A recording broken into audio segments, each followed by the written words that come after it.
የንንነጭዛ መስቀላህ መስቀላህ የንንነጭዛ መስቀላህ መስቀላህ መስቀል በጉራጌ ማህበረሰብ ታሪክ ነው፣ ባህል ነው፣ የሃይማኖት መገለጫ ነው። አስርቱ ትእዛዛት የሚፈጸምበት ህብረት አንድነት የሚገለጥበት ሃይማኖታዊ ሥርዓት ነው። መስቀላህ የንንነጭዛ መስቀላህ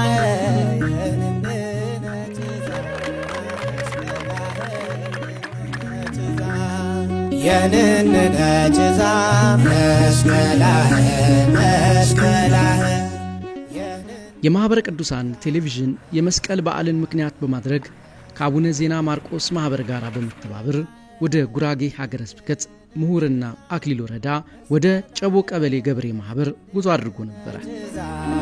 መስቀላህ የንንነጭዛ መስቀላህ የንንነጭዛ መስቀላህ የንንነጭዛ መስቀላህ ይህንን የተመለከተ መርሃ ግብር ወደ እናንተ እናደርሳለን። አብራችሁን ቆዩ።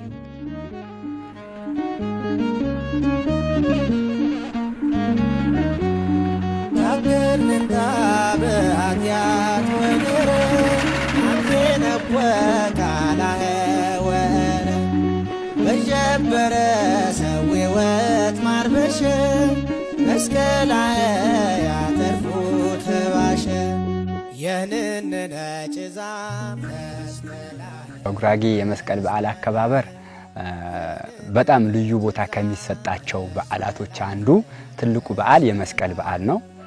ጉራጌ ማህበረሰብ ለየት ባለ ሁኔታ የመስቀል በዓልን ያከብራል።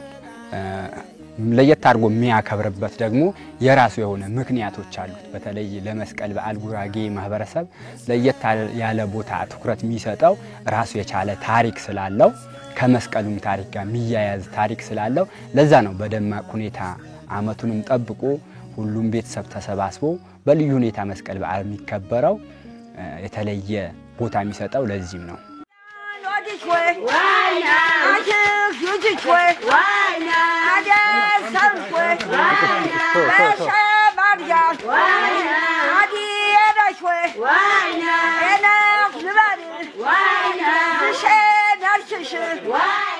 የልጅነት ድባቡ መስቀልን ለማክበር የሚገርመው ነገር ከነሐሴ 12 ነው ስሜቱ ራሱ የሚጀምረው።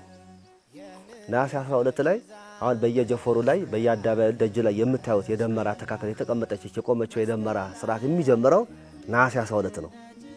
ከነሐሴ 12 ጀምሮ እኛ ጫካ ላይ በመግባት እንጨቶችን በመብረጥ ለዳመራ የምትቆመው እንጨት ትመረጣለች። ተመርጣ ነው የምትመጣው እንጨቷ።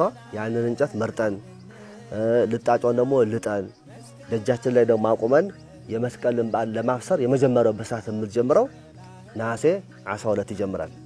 ከዛ በኋላ ነሐሴ እንዳለቀ አጋማሽ አካባቢ መስከረም ሳይደርስ ከ15 ፍልሰታ እንደተፈታ አካባቢ ደግሞ የመስቀል በዓል ደግሞ ቅድም እንደነገርኩ ትልቅ በዓል ስለሆነ የሚደገስበት የሚበላበት የሚጠጣበት ሰፊ መርሃ ግብር ደግሞ ስለሆነ ቤተሰቡ ይሄ እንጨት የመልቀም ማገዶ የማዘጋጀት ደግሞ ስራ በበዓል ደግሞ ስለማይወጣ እንጨት የመፍለጥ ጫካ ሄደ ጫካ ቆርጠ ደኖችን ቆርጠ ደጅ ላይ አምጥተ በደቦ ቤተሰብ ሰብስበ እንጨት የመፍለጥ ስራ ይሰራል።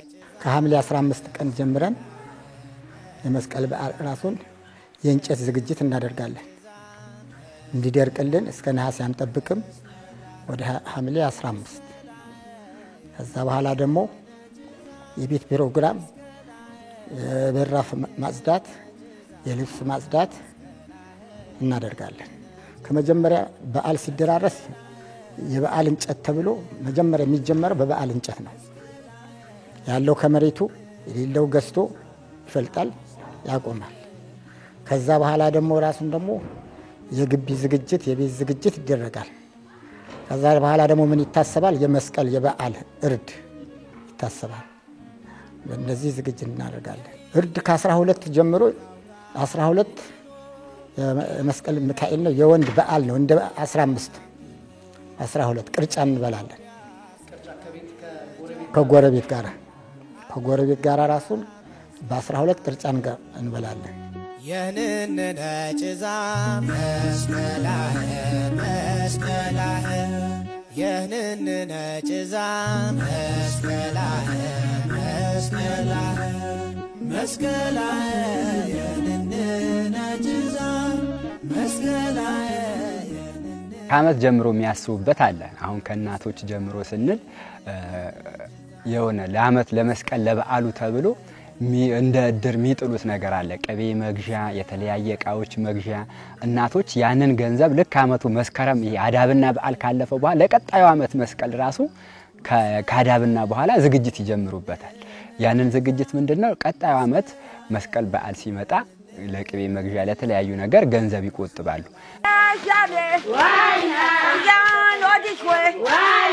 እንሰት ፈቃለን፣ ቆጮን ቆርጣለን፣ እናጥባለን፣ ኬሻ እንሰራለን። ያ ሁሉም ነገር ቤት አፈራው ነገር እናዘጋጃለን። አይቤ እንገዛለን፣ ጎመን እንከትፋለን፣ ሁሉም ነገር እንገዛለን። ቤታችንን እንጠርጋለን። አሁን ቀለም ተቀይሯል እንጂ ግድግዳን በእጃችን እንቀባ ነበር። አሁን ቀለም ተቀይሮልናል። ሁሉ ነገር እያዘጋጀን ነበር ቤታችን ከናሴ ጀምረን።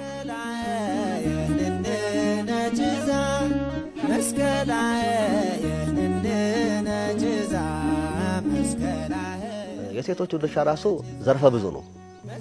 ወንዶች የደመራውን ስራ ከነሐሴ 12 እንደጀመሩ ሁሉ እነሱ ደግሞ ለመስቀል በዓል የሚዘጋጀውን እንሰት የመፋቅ ቆጮ የማዘጋጀቱን ሴሪሞኒ ራሱ ከበጋ ነው የሚጀምሩት። ለመስቀል ተብሎ ማለት ነው።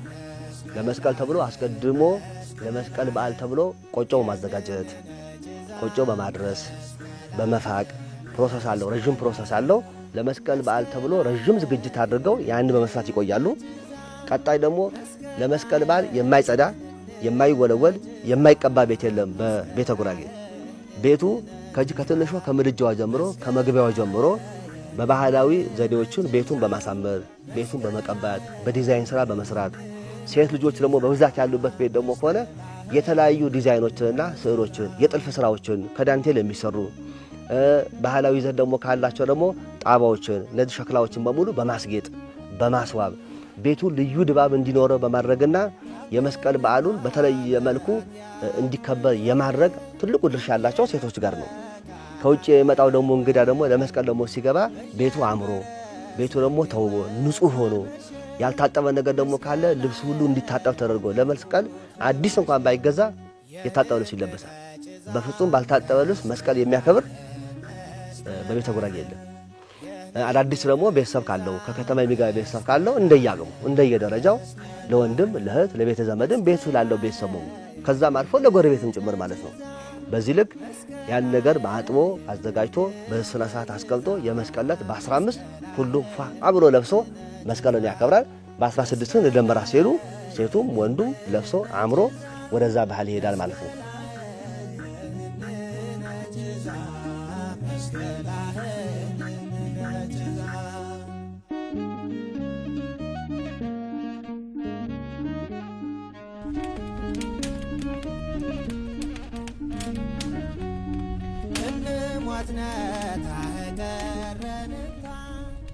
የቆጮው ዝግጅት ከጨረሱ በኋላ ቤት የማጽዳት የማስዋብ ነገር በፊት አሁን ያው እንደምናየው እንደ ጎጆ ቤቱ አይነት ግድግዳቸው በተለያዩ አይነት የባህል ቀለሞች አሉ። እነዚህ ቀለሞች ከየት ነው የሚገኙት? ዋጋ ምናወጣባቸው ሳይሆን ተቆፍረው ከመሬት ውስጥ ተቆፍረው የሚወጡ ናቸው። ነጭ ቀለም አለ፣ ቢጫ አለ፣ ቀይ አለ።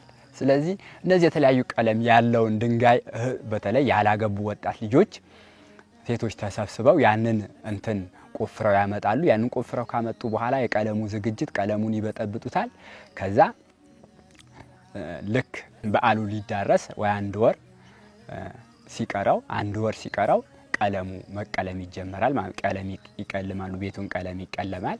ከዛ በቃ የመስቀሉ ዝግጅት ልክ እንደዚህ እየተባለ የእህቶች ስራ ይሄን ነው። ይሄ ዳርዳር የቤቱን ዳርዳር ማስዋብ፣ ዳርዳሩን መጥረግ እና የቤተሰቦችን ልብስ በማጠብ ጉራጌ ደግሞ መረዳዳትም የሚለው ነገር የወንጌሉን ቃልም ይተረገብራል። እንደዚህ አሁን የደረሱ በአካባቢ ወጣት ሴት ልጆች ልክ ይሄ ቀለሙንም በማምጣት ለምሳሌ ሴቶች ደግሞ የሌሉበት ቤት የሚያግዛቸው አጋዥ የሌላቸው ወላጆች ደግሞ እየዞሩ በህብረት ነው አሁን ቀለም ይሄ የግድግዳው ቀለም የሚቀለመው እየዞሩ በህብረት አንደኛው ቀን አንዱ ቤት ከተቀለመ አንደኛው ቀን አንዱ ቤት እንደገና እንደዚህ የመረዳዳትም ነገር ልብስም በማጠብ የተለያየ ጽዳትም በመስራት ለበዓሉ ዝግጅት ሰፋ ያለ ዝግጅት አድርገው በዓሉን ያደምቁታል። መስቀላህ መስቀላህ መስቀላህ መስቀላህ መስቀላህ መስቀላህ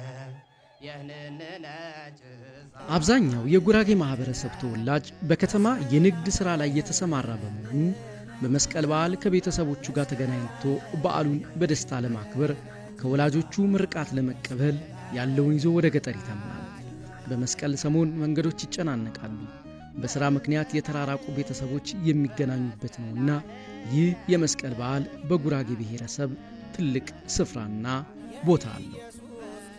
ለመስቀል በዓል ወደዚህ ለቤተሰብ ጋር ለመምጣት ስታስብ በጣም ብዙ ነገር ነው የምታስበው።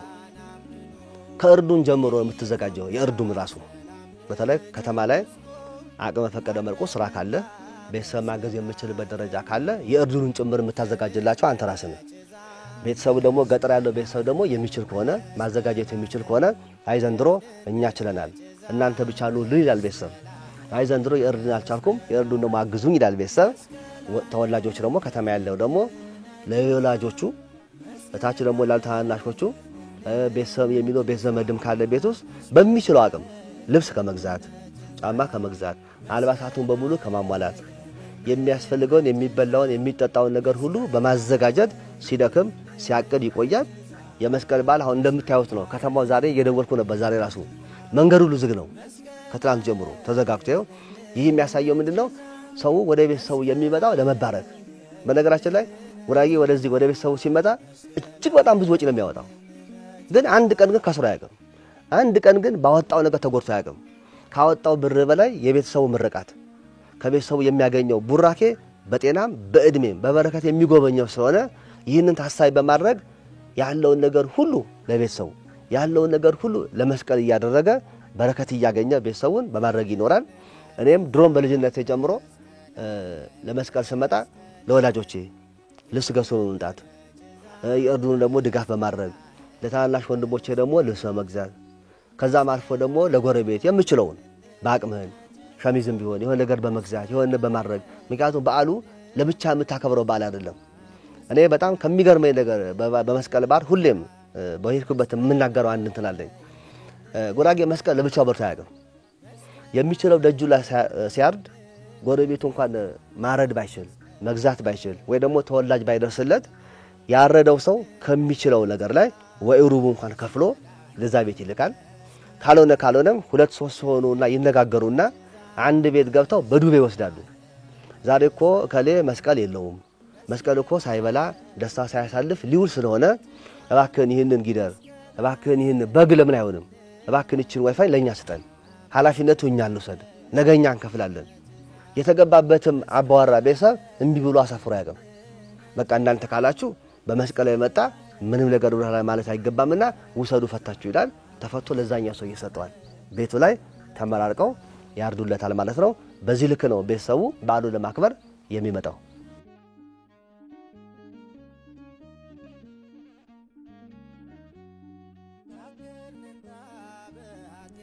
መስከረም 14 ቀን የልጆች ደመራ የሚበራበት ሲሆን ይህም የደንገ እሳት በመባል ይታወቃል። በዚህ ቀን እናቶች የጎመን ክትፎ የሚያዘጋጁበት በመሆኑ የሴቶች ቀንም በመባል ይነገራል። መስከረም 14 የምናከብረው በዓል ሁለት ነገር አለው። አንደኛው ይቺ በየደጁ ነሐሴ 12 ያቆምናት ችቦ የምትቀጣጠለው መስከረም 14 ናት። ስያሜዋም የልጆች እሳት በእኛ በጉራጌኛ ቋንቋ ደግሞ የደንጊያ እሳት ትባላለች። ይህ የደንጊያ እሳት ወይም የልጆች እሳት ደግሞ መነሻ ሐሳቡ ከብፁዕ አባታችን ከአቡነ ዜና ማርቆስ ወደኛ ወረዳ መጥተው ወደ ሙራኪል ወረዳ መጥተው ወደ ቤተ ጉራጌ መጥተው ቃል እግዚአብሔርን ወንጌልን ሲያስተምሩ ህዝቡ መሽቶበት ስለነበረ ልጆች ወላጆቻቸውን ፍለጋ ገረፋ የሚባል ወይም ስንደዶ እየሰበሰቡ እንደ ችቦ አቀጣጥለው ወላጆቹን ፍለጋ የወጡበት ቀን ስለሆነ ያንንም ብፁዕ አባታቸው ማጽድቀውላቸው ብፁዕ አቡነ ዜና ማርቆስ ያንን የልጆች እሳት የተደረገበት ቀን በ14 ስለነበረ ያንን የልጆች እሳት በ14 ይደመራል ይለኮሳል። አንቸነ ተፎነም ባህንታ የኛ ባህም በመስቀል በውያ ቢኤኒምኖ ምስጋና የስላህ የንንነ ጭዛ መስቀላህ መስቀላህ የንንነ ጭዛ መስቀላህ መስቀላህ መስቀላህ የንንነ ጭዛ መስቀላህ ባህላዊ እንትን እሴት አለው። ልጆችም ይዘው ሲወጡ ደመራው ለኩሰው መነገራት ያለው ኳኩስ ስርዓት ራሱ ወላጅ አባት ካለ መሪ ካለ የመጀመሪያው አንድ ችቦ ይለኩስና ይዛል። ለኩሶ ሲወጣ ከቤት ከለኮሰ በኋላ ወደ ቤት ምሰሶ አለች አይደለ? መሃል ያለችዋ ምሰሶዋ ላይ አንድ ጊዜ ይመታል በችቦዋ። ከዛ መቃኖቹ ሁለት ጊዜ ይመታል። ያ ምንድነው? ጨለማ ይወገድ፣ ጨለማ ይጥፋ፣ ብርሃን ይምጣ እያለ ችቦን እየለኮሰ ልጆች ካሉት ከኋላ እንደ ቤተሰቡ ቁጥር ነው ችቦ ተለኩሶ የሚወጣ ወደ ቦታው። ወላጅ አንድ እየለኮሰ ይዛል። ልጆቹ ደግሞ ከኋላ በአቅማቸው የችቦ ማሳሰር ለወላጁ ከፍ ይላል። የልጆቹ ደግሞ በአቅማቸው ልክ ለኩሶ ይዘው ይወጣና እየዘመሩ ነው የሚሄዱ። ጉራጌኛ ዘፈን አለው፣ ራሱን የቻለ ዜማ አለው። አይሎጋሽቦም አለው። መስቀል አበራ ይላሉ፣ ሎጋሽቦ ይላሉ። የመስቀል ደመራን ስሙን እየጠሩ በዓሉን ለማክበር ቤተሰብ ተያይዞ ወደ ሰበሰበበት ቦታ ይደርሱና ከመለኮሱ በፊት ያ ሽማግሌዎች ቁጭ ብለው ምርቃት አለው። ዙሪያው ደመራውን ችቦውን ይከበብና ይሄ የልጆችም እሳት የደንጃ ሳለስም ሁለቱን ቀን የባለ እሳት የሽማግሌዎች የዋቂዎች ደመራ በ16 የሚከበረው ቀን ቤተሰብ ይሰበሰብና ቁጭ ብሎ ተመራርቆ ነው። ያው ደመራ ብርሃን ነው፣ እሳት ደግሞ ብርሃንም ስለሆነ ብርሃኑ ልጆቻችን ብርሃን ያሳያችሁ፣ ሀገራችን ሰላም ይሁን ዘጋሚ ያነሳሉ። ሁላችሁን ተባረኩ፣ ሽማግሌ ይቆይ፣ ልጆች ደግሞ ደጉ፣ ቤተክርስቲያኑ እንደሚያነሳሉ። እንደገና በዛው ደግሞ ተያይዞ ያው የመስቀል በዓል ከቤተክርስቲያን ጋር የተያያዘ ስለሆነ ቤተክርስቲያናችን ከፍ ከፍ ትበልልን፣ ሰይጣንን ያርቅልን፣ መንፈስ ቅዱስን ያቀርብልን፣ የቤተክርስቲያን አንድነትና ህብረት ደግሞ ያሳየን እያሉ ተመራርቀው በአንደኛው መሪ አማካይነት ችቦ ይለኮስና የማቀጣጠሉ ሴሪሞኒ ይቀጥላል ማለት ነው።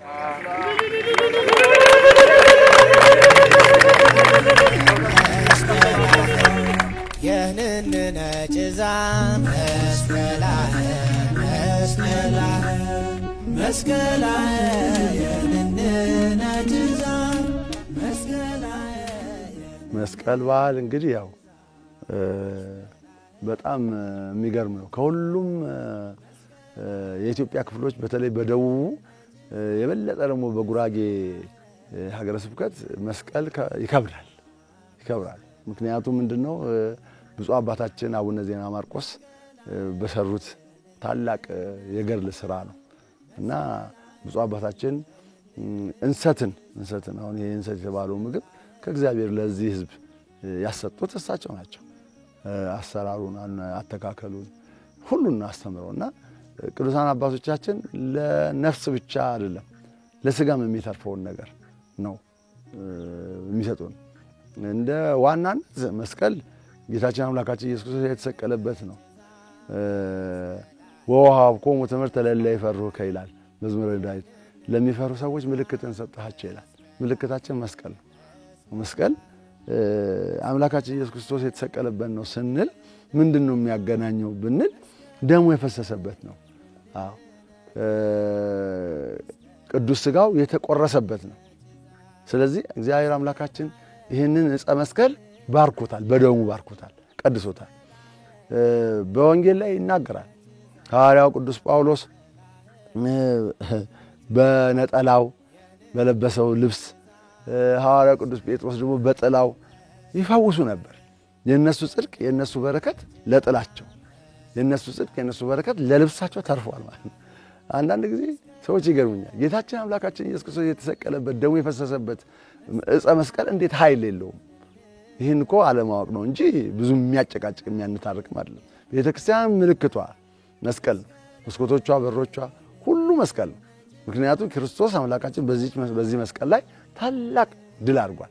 ያውም የሰዎችን ጠላት የመጀመሪያውን አባታችን አዳምን ያሳተውን ወደዚህ ምድር ወደ ሞትን ያመጣውን ሰይጣን የገደለበት መስቀል ነው። ስለዚህ ይሄ መስቀል ባየን ቁጥር ክርስቶስ የሰራው ምድራዊ ስራ በሙሉ ቁልጭ ብሎ ይታየናል። በምድር ላይ የሰራው ስራ ሁሉ የታተመበት ማህተም መስቀል። ምክንያቱም ተፈጸመ ያለው መስቀሉ ላይ ነው ክርስቶስ።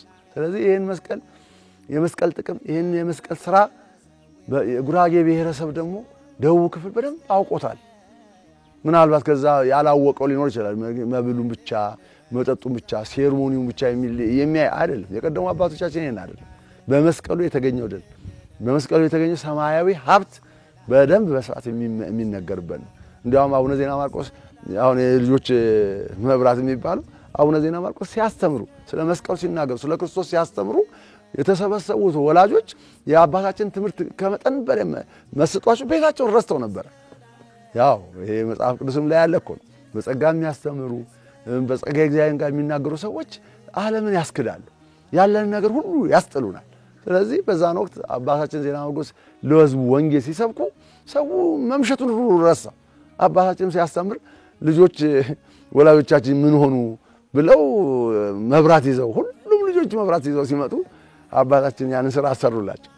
በቃ የእናንተን ለየልጆች መብራት ተብሎ በ14 የእናንተ አባቶች ደግሞ ትክክለኛ ዋንኛው መስቀል በዚህ ተብሎ እነዛ ልጆች መታሰቢያ ተደረገላቸው ማለት ነው።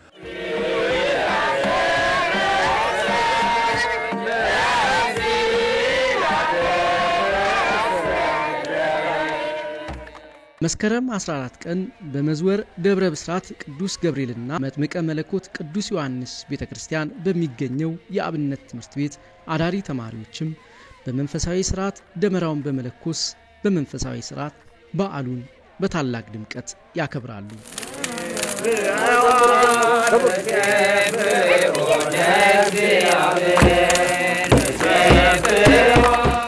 በዛን ሰዓት አሁን ያንን ደመራ ተደምሮ የበራው ብርሃን ነው። ብርሃን ደግሞ በሰዓቱ እየተማሩም የነበረው ወንጌል ስለነበረ ወንጌል ደግሞ ብርሃን ነው። ስለዚህ በዛ በደመራውም በሳቸውም ትምህርት ብርሃን በራልን። ከባዕድ አምልኮት ወደ እምነት ወደ ክርስትና እምነት መጥተው የተለወጡበት ስለሆነ መስከረም 14 በቃ እንደ ባህል አድርጎ መስከረም 14 ያንን ታሳቢ በማድረግ የደንጅ ሰዓት በማለት ጉራጌ ለየት አድርጎ ያከብረዋል። ይሄንን የደንጅ ሰዓት የሚቃጠል ቀን ደግሞ በተለይ የእናቶች መስቀል ይባላል። የእናቶች መስቀል የሚባልበት ምንድነው? ለመስከረም 15ቱ ዝግጅት እንግዲህ ወንዶች የሚገዛው ምንም ይደረጋውን ወንዶች ናቸው እንት የሚሉት የዛን ቀን ደግሞ እናቶች የጎመን ክትፎ አይቤ እንደዚህ አዘጋጅተው በዚህ በ14 የደንጅ ሰዓት የሚባለው ቀን የእናቶች ዝግጅት እነሱ የሚያዘጋጁት ዝግጅት ነው። ስለዚህ የነሱ ዝግጅት የዛን ቀንም ስለሚበላ መስከረም 14 የደንጅ ሰዓት የሚለው ስያሜ ከዚህ ጋር በተያያዘ ነው እና ጉራጌም ደግሞ ለየት አድርጎ የሚያከብረው በዚህ የተነሳ ነው። የነነ ጭዛ መስቀላህ መስቀላህ የነነ ጭዛ መስቀላህ መስቀላህ መስቀላህ የነነ ጭዛ መስቀላህ የነነ ጭዛ መስቀላህ የነነ ጭዛ መስቀላህ የነነ ጭዛ መስቀላህ የነነ ጭዛ መስቀላህ የነነ ጭዛ የጎመን ክትፎ በቤተ ጉራጌ የሚበላው መስከረም 14 ነው። ይህ የሆነበት ምክንያት ልጆች መሽቶባቸው ወደ ወላጆቻቸው በሄዱበት ሰዓት ላይ የሚበላ የሚጠጣ አልነበረም። በሰዓቱ ህዝቡን ተርቦ ነበር። ልጆችም ረጅም መንገድ መተው ስለነበረ ቶሎ ተደርሶ የሚሰራ ምግብ ምንድነው ሲባል ጎመን ነው። ጎመን በፍጥነት ተቀቅሎ ቶሎ የሚደርስ ምግብ ስለሆነ ቆጮም በየቦታው የተዘጋጀ ነገር ስለሆነ በቆጮ ተጋግሮ ጎመን ክትፎ ተሰርቶ እናቶቼና አዘጋጅተው በሰዓቱ ለነበረው ቤተሰብ ሁሉ ስለመገቡ መስከረም 14 ጎመን ክትፎ የሚበላበት የልጆች ሰዓት ደግሞ የሚቀጣጠልበት ቀን ነው። የነነ ጭዛ መስቀላህ መስቀላህ የነነ ጭዛ መስቀላህ መስቀላህ መስቀላህ የነነ ጭዛ መስቀላህ የነነ ጭዛ መስቀላህ የነነ ጭዛ መስቀላህ የንንነጭዛ መስቀላህ የንንነጭዛ መስቀላህ የንንነጭዛ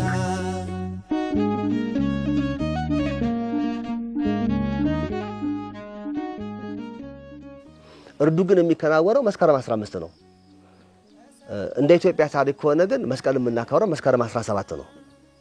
መስከረም 17 የጌታችን የኢየሱስ ክርስቶስ መስቀል በንግሥት እሌኒ አማካይነት ቁፋሮ የተጀመረበት ቀን ስለሆነ መስከረም 17 ቤተ ጉራጌም መስቀልም በ17ም ያከብራል። ነገር ግን በ18 ግን እርድ ይፈጽማል። በ15 ቤተሰቡ ግን ውጭ ሀገርም ከኢትዮጵያ ውጭ የወጣውንም በተለያየ ከተማ የሚኖረውን በሙሉ ቤተሰቡን ሰብስቦ ለእርድ ለመስቀሉ ላይ ይመጣ ግን መስከረም 15 ነው። ይህ የሆነበት ግን ትልቁና ዋናው ምክንያት ከብፁዕ አባታችን ከአቡነ ዜና ማርቆስ ታሪክ ጋር የተያያዘ ነው። ይህ በገድላቸውም ላይ ተጽፎ እንደምናገኘው ብፁዕ አባታችን ዜና ማርቆስ ቤተ ጉራጌን ደቡብን ሕዝብ አስተምረው ከሄዱ ከ5 ዓመት በኋላ ተመልሰው ሲመጡ አብዛኛው ሕዝብ በጥርጣሬ መንፈስ ትንሽ ባለማመን ነገር እንዲ ዋዥቆ በነበረበት ሰዓት ላይ እሳቸው ይመጡና ለመጎብኘት ሲደርሱ አንድ ሰው ጥያቄ ጠይቃቸዋል። አባታችን ያስተማሩን ትምህርት ተቀብለናል፣ ደስ ብሎናል፣ እኛም ተጠምቀናል፣ ክርስቲያንም ሆነናል። ግን ካስተማሩት ትምህርቱ ግን አንዱ አልተዋጠልንም፣ አልገባንም። ምንድነው ብለው ሲጠይቋቸው ስለ ትንሣኤ ሙታን አስተምረው ነበር። ትንሣኤ ሙታን እኛ እስካለንበት ጊዜ ድረስ ሰው ሞቶ ሲነሳ አይተን አናውቅም። እሱ ነገር በጣም ከበደን። ስለዚህ ሰው ሞቶ ሲነሳ ካላየን አናምንም ይሏቸዋል። ብፁዕ አባታችንም ለሚያምን ሁሉ ይቻላልና ጸሎት አደረሱ ይላል ገድላቸው ላይ ተጽፎ እንደምናገኘው። ጸሎት አደረሱ። ጌታዬ ኢየሱስ ክርስቶስ ሆይ ሕዝብህ ይድን ዘንድ ሕዝብህ ይማር ዘንድ ትንሣኤህን ይቀበል ዘንድ አልዓዛርን ከሙት እንዳስነሳው እባክህን ጣዖት አምላክ የነበረውን እዚች ቦታ ላይ መሬት ሰጥማ የዋጠችውን አውጊትን እባክህን አስነሳና አሳየን ብለው ይጸልያሉ። አውጊት የሚባለው በዚህ በቤተ ጉራጌ ላይ በተለይ ምሁራኬ ላይ ሕዝቡ ጣዖት ያመልክ የነበረ ሕዝብ ነው። በሰዓቱ ማኮስ የሚባል ጣዖት ያመልክ ነበረ። ንጉሳቸውም አውጊት ይባል ነበረ። ይህ ሰው አላምን ብሎ እሳቸው ቃል እግዚአብሔር በማስተማራቸው እግዚአብሔር የሚባል አምላክ አናውቅም እኛ ነን አምላክ እኛ ነን ንጉስ ብሎ ተቃውሟቸው ደብድቦ ማስራቸው ነበር። እሳቸው ግን ጸልየው መሬት ተከፍታ እንድትውጠው በተአምር ተደርጎ ነበር። ሕዝቡ ያንን ደግሞ ተአምር ማይቶ ወደ ክርስትና መጥቶ ነበር። ስለዚህ ያንን የሰጠመው ንጉስ አውጥተህ እባክህን አስነስተህ አሳየልኝ ይሉታል። እግዚአብሔርን ለለመኑት ቅርብ ነውና አውጊትን ከተቀበረበት ከ5 ዓመት በኋላ ብድግ ብሎ ተነሳ ይላል። በጣም ሕዝቡ ሁሉ ደነገጠ። ተአምሩን ማየ፣ በጣም ተገረመ። የሚያውቁትን ቤተሰቦች ሁሉ ተሰበሰቡ። በዛን ጊዜ አውጊትም ይላል እባክዎትን አባቴ ሆይ ተመልሼ ወደዛች ቦታ እንዳልሄድ እንዳልመለስ እባክዎትን ከዚህ ሕዝብ ጋር የእርሶን አምላክ አምልክ እንድኖር አድርጉኝ ይላል። እሳቸውም ስሙን ገብረ ዋህድ ብለው የክርስትና ስሙን ሰይመውት ከዛ በኋላ ክርስቲያንም ሆኖ ኖረ። በዛን ጊዜ ሕዝቡ ይሄንን ተአምር ያየው ሕዝብ በጣም ከመደሰት የተነሳ እጅግ በጣም ብዙ በሬዎችና በሰንጋዎችን ታርደው ተበልተው ደስታ ስለተፈጸመ ትንሣኤም ስለሆነ የመስቀልም ትልቁ ትርጓሜ ትንሣኤ መነሳቱን ጭምር ስለሆነ ከሞት መሸጋገር ትንሣኤም ሕይወትም ስለሆነ ስለዚህ በዓላችን ማክበር ያለብን በ15 ነው ብሎ ተስማሙ። ሕዝቡ ማርዶ ስለበላ ከዛን ጊዜ ጀምሮ ቤተ ጉራጌ በአጠቃላይ ማለት ይቻላል መስከረም 15ን የመስቀል በዓል እርድ እያለ ይፈጽማል። እኛም ያንን አገር አቋርጠን የመጣ ነው ይህንን በዓል ለማክበር ነው። የንንነ ጭዛ መስቀላህ መስቀላህ የንንነ ጭዛ መስቀላህ አባቶች ቁጭ ላይ የሚመርቁት በጣም የሚገርመው ነገር የመጀመሪያ የሚሉት በተለይ መስቀል ስለሆነ ምን ሰበሰበው የመጀመሪያ ምርቃታቸው ከመስቀል ጋር የተያያዘ ነው። ራሱ መስቀላህ ንበረው መስቀላህ ማገን ነው መስቀላህ ከፍ ከፍ ቢም የመስቀል ከማልይ ይሁንም የመስቀል ከማገን ነው የመስቀል ከማ ብራው የመስቀል ከማ ነን የከፍ ከፍ ቢም እያሉ በጉራጌኛ ይመርቃሉ። ይህ ወደ አማርኛ ስናመጣው እንደ መስቀል የተባረካችሁ ሁሉ እንደ መስቀል የገነናችሁ ሁሉ እንደ መስቀል የነገሳችሁ ሁሉ እንደ መስቀል ከፍ ከፍ በሉ መስቀል ይባርካችሁ። መስቀል ትልቅ ነውና እናንተም ትልቁ ነው። መስቀል የከበረ ነውና እናንተም የተከበራችሁ ነው። መስቀል ግዙፍ ነውና እናንተም የገዘፋችሁ ነው። መስቀል የሚያስፈራ ነውና እናንተ የምታስፈሩ የምትፈሩ ሁኑ እያሉ አባቶች ደግሞ ይመርቃሉ። ውርጠኛው ይውራ በሳህን ውርጠኛው ያመት አመት አስላው ይውርሰነ የውርሰነ ጌታ አሚነቤኖ እግዚአብሔር አሚነቤኖ ቅዱስ ገብርኤል አሚነቤኖ መጥምቀ ዮሐንስ አሚነቤኖ መጥምቀ ዮሐንስ አሚነቤኖ ኪዳነ ምሕረት አሚንትቤኖ የአባና ኪዳነ ምሕረት አሚንትቤኖ አሚንትቤኖ ቅዱስ ሩፋኤል አሚነቤኖ ቅዱስ ሩፋኤል ራስኩን ቅዱስ ሚካኤል ራስኩን ነው የሚየውቦ ዚአና ይሁን የእና ደንጋ እናሁ ያሁን ጎይታሁ አሜን የበለጠ ወርቅ አረበስኩ ታውሰንኩ ማከናሁ ወርቅ ወበደም ወግባ መትፈተን ዳር ዝንበርና ሰላም ሁን ኢትዮጵያ ሰላም ሁን ሰላም አተጀነ እንንገበያ መልኮታ ያብሳም ዝክ በሰላም እድምደነ በሰላም እድምድሁም የበለጠ ተዝመበለጠ ታበሰንኩ ጎይታ ምንጭ እናሁ ምንጭ ሆነው ገኝና ሰላም ሁን ዳር ዝንበርና ወገሬተሁን ያድባብር ቀየምበር ሰላም ሁን በሰላም ንበርነ ታቦተመኑ ሽማግሌት ታገሩ አይጥፋ ታቦታችን ያርጋልን ካህናተ ሰማይ ያርግልን ካህን አንጣ ቤተ ክርስቲያናችን ያክብርልን። እንግዲህ እግዚአብሔር አምላካችን ከአስርቱ ትእዛዛት አንዱ አባትንና እናትን አክብር የሚል ትእዛዝ በመጽሐፍ ቅዱስ ላይ ተጽፎ እናገኛለን። በሆነን ለመናገር ምንም ያለ ማጋነን የጉራጌ ብሔረሰብ ባህሉ ራሱ መጽሐፍ ቅዱሳዊ ነው። በቤተ መቅደስ ምእመናን ሲገኙ ዕጣኑን በእጆቻቸው ይዘው ካህናት እንዲወስዱላቸው ይሄ የት ላይ አለ ብትሉ በሉቃስ ወንጌል ምዕራፍ 1 ላይ ካህኑ ዘካርያስ በተራው ጊዜ በቤተ መቅደስ ዕጣኑን ሲያጥን ሕዝቡ ሁሉ ዕጣን ይዞ እንደቀረበ ጸሎቱን በናፍቆትና በውጉት ይጠባበቅ እንደነበረ ይናገራል። ክርስቲያኖች እንደዚህ አይነት ቡራኬ አባትና እናትን ማክበር ይሄ መጽሐፍ ቅዱሳዊ ነው። በጣም የአባቶች ምርቃት ምን ያህል ልጆችን ለበረከት እንደሚያበቃ በረከቶች ልጆችም ይሄን ተረድተው ሁሉ ጊዜ በአባቶቻቸው እግር ስር ተንበርክከው የአባቶቻቸውን ምርቃት በረከት ይቀበሉ እንደነበር መጽሐፍ ቅዱስ ይናገራል። ይሄ መጽሐፍ ቅዱስ ታሪክ እንግዲህ የትም ቦታ ብትሄዱ በጉራጌ ብሔረሰብ ልጆች ለፍተው ወጥተው ወርደው ነደው በርደው ካገኙት ነገር ላይ ምንም ቢሆን አባቶቻችን በበዓል ደስ ለማሰኘት ብለው መጥተው ያላቸውን ነገር ይዘው አባቶቻቸው እግር ስር ይወድቃሉ። እንደምታዩት የአባቶች ምርቃት ምን ያህል ዋጋ እንዳለው በሆነ ተርታና መደዴ ትውልድ ለአባቱ አይጠነቀቅ አባቱን አያከብርም። ነገር ግን አባቱን ደግሞ የሚያከብር ከኖ ልጆች አንዱ ካም አባቱን አቃለለ። ለአባቱ ተገቢውን ክብር አልሰጠም። ግን እድሜ ልኩን ተረገመ። ወንድሞቹ ያፌትና ሴምና ያፌት ግን ምን ያህል አባታቸው እንዳከበሩ ለአባታቸው ፍቅር ምን ያህል ጥንቁቅ እንደነበሩ መጽሐፍ ቅዱስ ይነግረናል። ስለዚህ ልጆቻችን ይሄ በረከት መጽሐፍ ቅዱሳዊ በረከት ነው ልላችሁ ፈልጌ ነው። ስለዚህ ይሄንን ልትበረቱበት ልትጠነቁበት ይገባል። ከዚህ በተጨማሪ ደግሞ እናውቃቸዋለን፣ ሁላችሁንም እናውቃቸዋለን። ከዚህ በተጨማሪ ደግሞ ገጠር አብያተ ክርስቲያንን በመክፈት ለገጠሪቷ ቤተ ክርስቲያን የሚያስፈልገውን ነገር በማቅረብ በጣም ትተጋላችሁ። እግዚአብሔር ይሄንን በረከት ጸጋ ከናንተ አይውሰድባችሁ። በእውነት አባቶቻችሁ የመረቋችሁ ምርቃት ቤታችሁ ይግባ፣ ስራቸውን ያለምልም። በእውነት እግዚአብሔር ከእናንተ ጋር በጣም ደስ ብሎናል። እኔ ሁሉ ጊዜ እናገራለሁ የዚህ ቤተሰብ አገልጋይ የዚህ ብሔረሰብ አገልጋይ መሆኔ ያኮራኛል። በእውነት ለመናገር ደስ ያሰኛል። ምክንያቱም ሰው የሚሰማው ሲፈልግ ነው። ካልፈለገ ምንም አይነት ድምጽ ቢሆን አይሰማም። እናንተ የአባቶቻችሁን ቃል ትሰማላችሁ፣ የካህናትን ቃል ትሰማላችሁ። ይሄን ጸጋችሁን ማበርታት ይገባችኋል ማለት ነው። እነዚህ ታላላቅ አባቶች ታላላቅ ካህናት የመረቋችሁ ምርቃት ስር መሰረት ያዝላችሁ፣ በረከቱ ይከተላችሁ፣ በዓሉን በሰላም ያስፈጽመን። መስቀላየ የንንነጅዛ መስቀላየ የንንነጅዛ መስቀላየ የንንነጅዛ መስቀላየ። ከእርዱ በኋላ ለቁርጥና ለክትፎ የሚሆነው ስጋ ይሰናዳል። በጋራ በመሆንም ጥሬ ስጋ በቅቤ እየተነከረ የሚበላውና ክትፎ በማዘጋጀት በፍቅርና በደስታ ይቋደሳሉ። ለምሳሌ አሁን በ15 ከታረደ በኋላ በ16 ደመራ ነው የቤተ ክርስቲያናችን ደመራ ነው።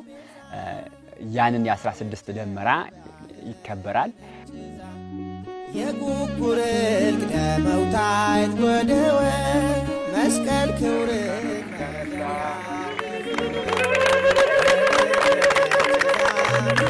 መስቀላህን መስቀላህን የህንንነጭዛ መስቀላ ልክ በ17 ደግሞ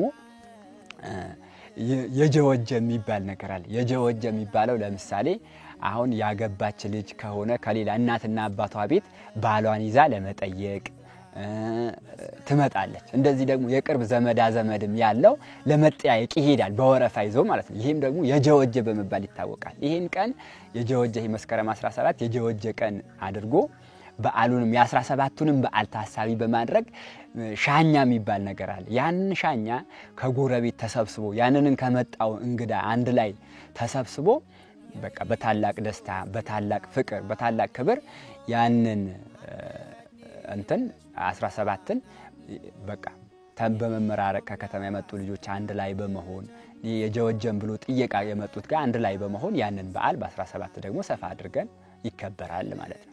ይህ የመስቀል በዓል ደግሞ አክብሮ ፍጻሜው የምናገኘው መቼ ነው ስንል መስከረም 24 ነው። መስከረም 24 ከየአገሩ ከየከተማው ከተለያየ ቦታ ተሰብስቦ የመጣው ቤተሰብ በአንዳንድ በስራ ጉዳይ ቸኩሎ ቶሎ የሚሄደው በስራ ጉዳይ ካልሆነ በስተቀር መስከረም 24 የማሳረክ ስራ ይባላል። ስሙም አዳብና ይባላል።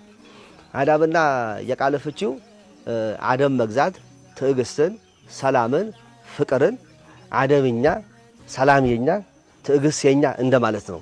ይህ ማለት ነው የመስቀል በዓል ሊያከብር የመጣውን ቤተሰብ በሙሉ ወላጆች ቁጭ ብለው ማታ ላይ ይመራረቃሉ። ሲመራረቁ የመመረቀው ምንድነው?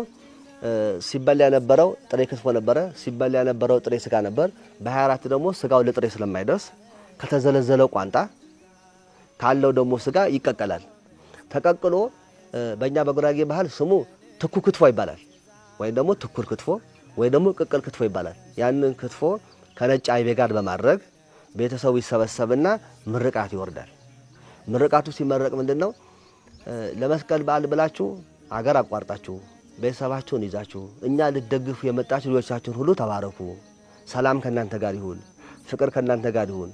ዘንድሮ መታችሁ እንደዚህ እንደከበባችሁን ከኛ ጋር ሆናችሁ መስቀሉን እንዳከበራችሁ ለከርሞ ደግሞ ያደርሳችሁ፣ በሰላም ያደርሳችሁ። እኛን ደግሞ በእድሜ በጤና ደግሞ ያቆየን። በዓሉ የሰላም በዓል ያድርግልን፣ የፍቅር በዓል ያድርግልን። በሄዳችሁበት ሁሉ ይቅናችሁ፣ ባወጣችሁት ደግሞ ይተካላችሁ፣ እግዚአብሔር ከናንተ ጋር ይሁን ብለው መስከረም 24ን በዓሉ ፍጻሜ አድርገው ቤተሰብ መርቆ ከቤተሰብ ውጪ ወደ ከተማ የሚሄደው መርቆ የሚሸኝበት የመስቀል በዓላችን ይሄንን ይመስላል። መስቀሉ መገናኛም ነው። ህብረተሰቡ ከተማ ያለ ህብረተሰብ በሙሉ ይመጣል። ሲመጣ የገጠር አብያተ ክርስቲያናት ራስ ደስታ ያገኛሉ፣ ጧፋቸውን ያገኛሉ፣ ጣናቸውን ያገኛሉ፣ ዘይባቸውን መተዳደሪያቸውን አመታዊ በጀታቸውን የሚያገኙት ከልጆቻቸው የገጠር አብያተ ክርስቲያናት የመስቀል በዓል ነው። የጉራጌ ብሔረሰብ የሌላው ገጠር አብያተ ክርስቲያናት እንዴት እንደሚረዳ እንግዲህ ያው እግዚአብሔር የፈቀደለት እግዚአብሔር የረዳው ምእመን ያወቀ የተገነዘበ ምእመን ካረዳው በስተቀር እንዲህ ባለ በተለየ መልኩ ህዝባችን የከተማ ህዝባችን በሙሉ መጥቶ ቤተክርስቲያን እንዳመራ አብርቶ ለቤተክርስቲያን የሚያስፈልገውን ነገር ሁሉ ሰጥቶ የሚሄድበት ቀን ነው የመስቀል። ለኛ እጥፍ ድርብ በዓላችን ነው። ማህበራችን ማህበረ ዜና ማርቆስ ሀገረ ቡሩ አክሊል የመስቀል በዓልን አከባበር ወይም ጉባኤ በልዩ መልኩ ያከብራል። ይህ የሚያከብረው በወረዳችን ነው። በራሳችን ወረዳ በሙራ አክሊል ወረዳ በተለያዩ ደብራትን በተለያየ ጊዜ ያከብራል። በቀጣይ ግን የታሰበው ግን ያው ከብፁዕ አባታችን ከአቡነ መልከጼዴቅ ሳልስ ጋር በመነጋገርም ከሀገረ ስብከቱ ልኡካን ጋር በመነጋገር የመስቀል በዓሉን በአንድ ቦታ ማክበር የምትችሉበት ነገር ቢመቻች አማካይ የሆነበት ቦታ ላይ ህዝቡ በጋራ ሆኖ አንድ ሆኖ መውጣት በሚችልበት በጋራ የሆነ ቦታ ብታከብሩ የሚል ሐሳብ እሳቸውን ጠቁመውናል። እኛ ግን የመስቀል በዓል በ17 የምናከብርበት ትልቁ ይዘት የመስቀል በዓሉ ራሱ መንፈሳዊ ነው። መንፈሳዊ ይዘት ስላለው ሰው ከመንፈሳዊ ይዘት ወጥቶ ወደ ዓለማዊ ህይወት እንዳይሄድ ይሄ ወደ ጭፈራ ወደ ኮንሰርቱ ወደ አላስፈላጊ ምክንያቱም ስለሚበላ ስለሚጠጣ ስጋዊ ነገርና ፈቃድ እያየለ እንዳይመጣ የመስቀልን ክብርን ልዕልናውን ቅድስናውን ደግሞ እንዳይደበቅ እንዳይሸፈን መስቀል ጎልቶ መውጣት ስላለበት ገኖ መውጣት ስላለበት ከፍ ከፍ ማለት ስላለበት ማህበራችን ማህበረ ዜና ማርቆስም አሁን ለ8ኛ ዙር በዚሁ በሙራ አክሊል ወረዳ በደብረ በሳት ቅዱስ ገብርኤል ቤተክርስቲያን 8ኛ ዙራችንን ይኸው መስከረም 17 ልናከብር ዝግጅታችንን አዘጋጅተን ፈጽመናል። መራግሮች እየተዘጋጁ ነው። ሊቃነ ጳጳሳት ይገኛሉ፣ ብዙ ዘማሪያን መምህራንም ይገኛሉ።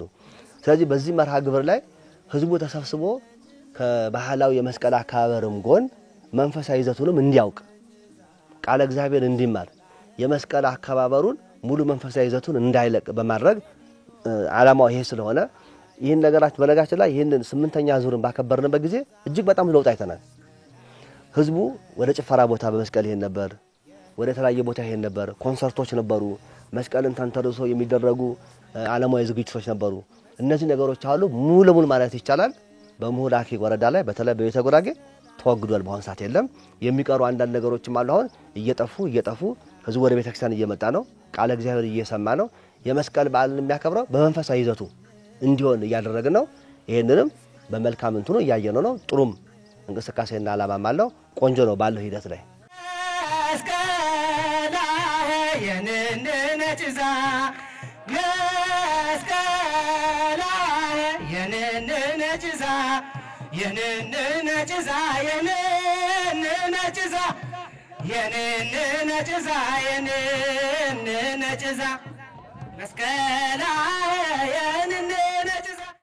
በተለይ ደግሞ በምሁር አክሊል ወረዳ ከፍተኛ አገልግሎት የሚሰጠው የማህበረ ዜና ማርቆስ ማህበር አመታዊ በዓሉን እኛ ደብር ላይ ነው ዘንድሮ የሚያደርገው። ይሄም ለዚህ የዚህ መስቀል በዓል ልዩ ያደርገዋል። ስለዚህ ብፁዓን አባቶች ይመጣሉ፣ መምህራን ይመጣሉ፣ መነኮሳት ይመጣሉ። ይሄ ደግሞ እንግዲህ መካን ይቀድሶ ለሰብ ሰብ ይቀድሶ ለመካን እና ቦታ ሰውን ይቀድሳል፣ ሰው ደግሞ ቦታንም ይቀድሳልና በእነዚህ ሁሉ ጳጳሳት መባረክ ትልቅ እድል ነው ያለነው ማለት ነውና እንደ መስቀል በዓል ሁላችንም መስቀል በዓሉን እግዚአብሔር በሚወደው መልኩ እንድናከብር ነው ማሳስበው። ሰይጣን እንዳይከብር የእግዚአብሔር መስቀል ብቻ እንዲከብር ሌሊናት በቆሻሻ ላይ ቆሻሻ ተከምሮበት የነበረው መስቀል ያወጣችሁ ዛሬም በንጽህና በቅድስና እግዚአብሔርን በማመስገን ቅዱስ ሥጋውን ክቡር ደሙን በመቀበል እንጂ በመጠጥ በስካር አጓጉል ነገር በማሳየት የመስቀልን በዓል ማክበር አይቻልም ሲጀመር። ስለዚህ እናቶቻችን እንደነ ቅድስት ሌኒ አባቶቻችንም እንዳሳዩን የመስቀል በዓሉን እግዚአብሔር ደስ እንዲሰኙበትና እንድናከብረው ያሳስባል።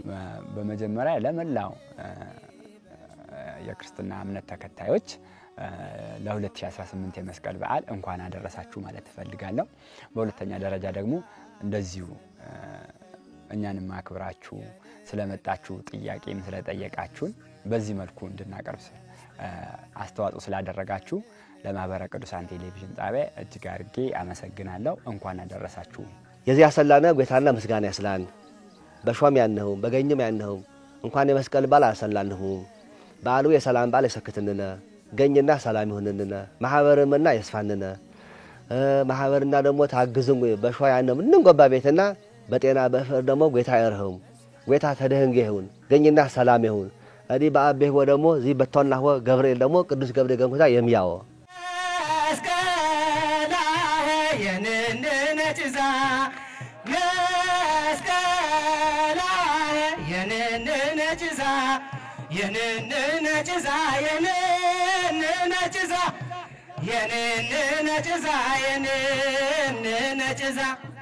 መስቀላ